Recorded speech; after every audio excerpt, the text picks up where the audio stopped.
Hello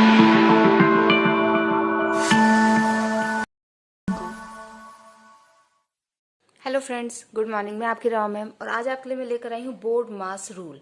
board मास rule बहुत important है क्योंकि ये एक्सप्रेशंस को सॉल्व करने के लिए यूज़ होता है और इसके अलावा जो इक्वेशंस होती है हमारी या जो आइडेंटिटीज होती है उसमें भी हम बोर्ड मास रूल यूज़ कर सकते हैं। क्योंकि इक्वेशंस में भी क्या होता है कि लेफ्ट हैंड साइड का पार्ट या जो राइट हैंड साइड का पार्ट होता है वो भी एक एक्सप्रेशन ही होता है। आइडेंटिटीज में भी ये होता है कि जो लेफ्ट हैंड साइड का पार्ट है या राइट हैंड साइड का पार्ट है वो भी एक एक्सप्रेशन होता है।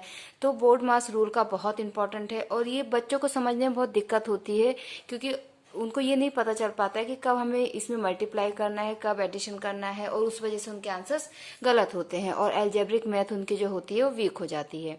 तो ये बोर्ड मास रूल जो है ये क्लास 5th से लेके क्लास 10th तक के बच्चों के लिए है। चलिए तो हम पढ़ते हैं बोर्ड मास रूल।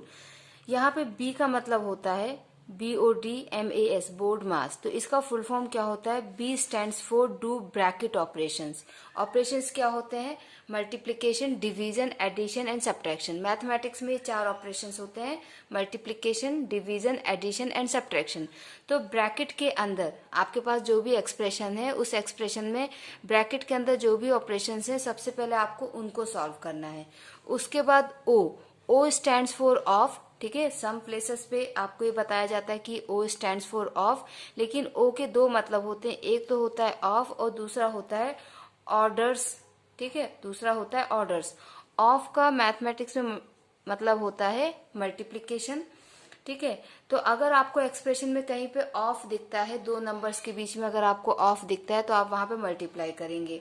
अच्छा, O फॉर ऑर्डर्स का क्या मतलब है? अगर आपके एक्सप्रेशन में ब्रैकेट के अंदर या ब्रैकेट के बाहर, अगर ब्रैकेट के अंदर है तो वो आपको ऑपरेशन करना ही करना है।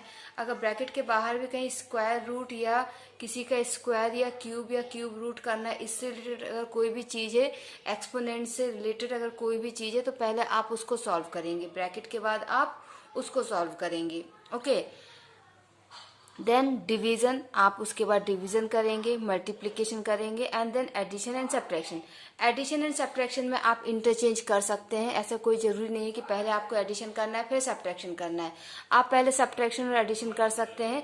इसलिए कई जगह पर इसका थोड़ा सा डिस्कशन भी होता है, बहस भी होती है कि बोर्ड मास सही रूल नहीं है क्योंकि एडिशन और सब्ट्रैक्शन को हम इंटरचेंज कर सकते हैं। ओके, बोर्ड मास गलत है। देखिए, अगर वो पहले एडिशन दे रहे हैं और बाद में सब्ट्रैक्शन दे रहे हैं तो भी वो गलत है। अगर वो पहले सब्ट्रैक्शन दे देते और बाद में एडिशन देते तो भी वो गलत होता है, क्योंकि एडिशन और सब्ट्रैक्शन को हम पहले आगे पीछे कर सकते हैं इसलिए। तो आपका BODMAS rule according to me सही है। ओके, अब आपको ये अच्छे से क्लियर करने के लिए मैं एक क्वेश्चन लेती हूँ और क्वेश्चन के बेसिस पे आपको एक एक स्टेप बताऊंगी। यहाँ पे जो हमने ब्रैकेट डिस्कस किया है तो यहाँ पे आप ये समझ लीजिए कि ब्रैकेट भी यहाँ पे 4 टाइप्स के होते हैं।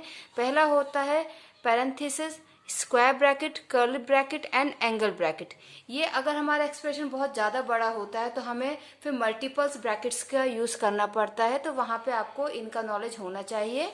ओके, सो अब हम एक एक्सप्रेशन लेते हैं और उससे आपको फिर ये और क्लियर हो जाएगा। ये जो मैं एक्सप्रेशन ले रही हूँ मैं ये क्लास 5th की बुक है प्राची एक्सलेंस इन मैथमेटिक्स, उससे ले रही हूँ और ये क्लास 5th से लेकर 10th के बच्चे सभी इसको कर सकते हैं और सबके लिए यूजफुल भी है। तो यहाँ पे देखो बच्चों, मैंने एक बहुत सिंपल सा एक्सप्रेशन लिया हुआ है। अब अकॉर्डिंग टू बोर्ड मास, ठीक है, बोर्ड मास के अकॉर्डिंग क्या होता है, सबसे पहले हम ब्रैकेट सॉल्व करते हैं, लेकिन हमारे एक्सप्रेशन में ब्रैकेट नहीं है, दैट मीन्स ये वाला प्लान हमारा कैंसिल हो जाता है। दूसरा आता है orders, O stands for orders end of. तो यहाँ पे कोई ऑर्डर भी नहीं है और ऑफ भी नहीं है, इसलिए हमारा ये प्लान भी कैंसिल हो जाता है। देन आपका थर्ड आता है डिवीजन। तो हमारे एक्सप्रेशन में यहाँ पर ये डिवीजन है। तो अब आप क्या करेंगे कि जिन 2 नंबर्स के बीच में ये डिवीजन का साइन लगा हुआ है आप उन 2 नंबर्स को डिवाइड कर देंगे। तो 16 को जब हम 2 से डिवाइड करेंगे आंसर आएगा 8। ठीक है, 16 को जब हम 2 से डिवाइड करेंगे तो आंसर क्या आएगा 8। इन 2 नंबर्स के अलावा, हमने इन दोनों को डिवाइड कर दिया आपस में, इन 2 नंबर्स के अलावा बाकी जो आपका एक्सप्रेशन है आप उसको एज इट इज सेम उस नंबर के बाद कॉपी करेंगे, सेम। ओके, डिवीजन हो गया। डिवीजन के बाद क्या आता है मल्टीप्लिकेशन।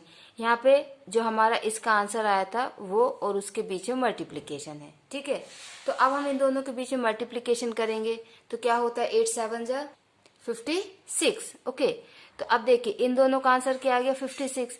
इसके अलावा आपका जो भी एक्सप्रेशन है आप उसको एज इट इज नीचे कॉपी कर दीजिए। ओके, अब आता है मल्टीप्लीकेशन के बाद एडिशन एंड सब्ट्रैक्शन। तो आप पहले एडिशन कर लीजिए, उसके बाद आप सब्ट्रैक्ट कीजिए। तो क्या होगा 56 + 3 59 एडिशन हो गया, देन सब्ट्रैक्शन आंसर 50। अब जैसा कि मैंने आपको कहा था कि हम एडिशन और सब्ट्रैक्शन को इंटरचेंज कर सकते हैं, तो देखिए ये आपका आंसर आया था। अब आप अगर पहले यहाँ पे सब्ट्रैक्शन करते हैं तो क्या होगा, प्लस माइनस माइनस होगा, ठीक है, प्लस माइनस माइनस आंसर आएगा -6, then plus minus minus answer आ गया 50। उस केस में भी आपका आंसर यही आया है।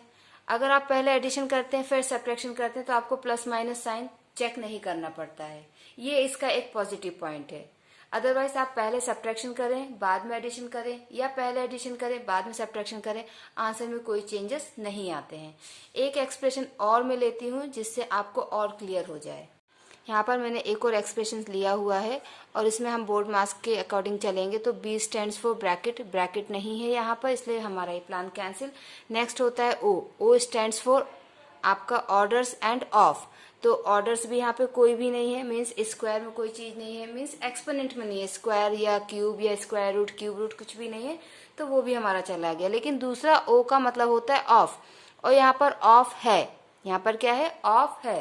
तो पहले हम इस ऑफ को सॉल्व करेंगे, इन दो नंबर्स के बीच में जो ऑफ है हम इसको पहले सॉल्व करेंगे। तो देखिए क्या होगा 72 डिवाइड, ठीक है। अब हमें इन दोनों को सॉल्व करना है। तो यहाँ पे ऑफ का मतलब जैसे कि मैंने आपको बताया था मल्टीप्लाई होता है। तो क्या होगा 3 × 2, 3 × 2 कितना होता है 6। इसके पहले का और इसके बाद का जो एक्सप्रेशन है हम उसको एज इट इज नीचे कॉपी करेंगे और इन दो नंबर्स का जो सॉल्यूशन है उसको लिखेंगे। ओके, तो यहाँ पे आ जाएगा +8 - 3। अब ऑफ के बाद क्या आता है डिवीजन। तो 72 को जब हम 6 से डिवाइड करेंगे तो आंसर आपका आएगा 12। आप चेक कर सकते हैं इस आंसर को। एंड देन बाकी का एक्सप्रेशन एज इट इज हमने कॉपी कर दिया। डिवीजन के बाद मल्टीप्लिकेशन आता है, यहाँ पे मल्टीप्लिकेशन नहीं है इसलिए हम इस स्टेप को स्किप करेंगे। जो चीज़ नहीं है उसको स्किप करते जाना है आपको। देन आता है एडिशन। सो 12 + 8 20, बाकी एज इट इज।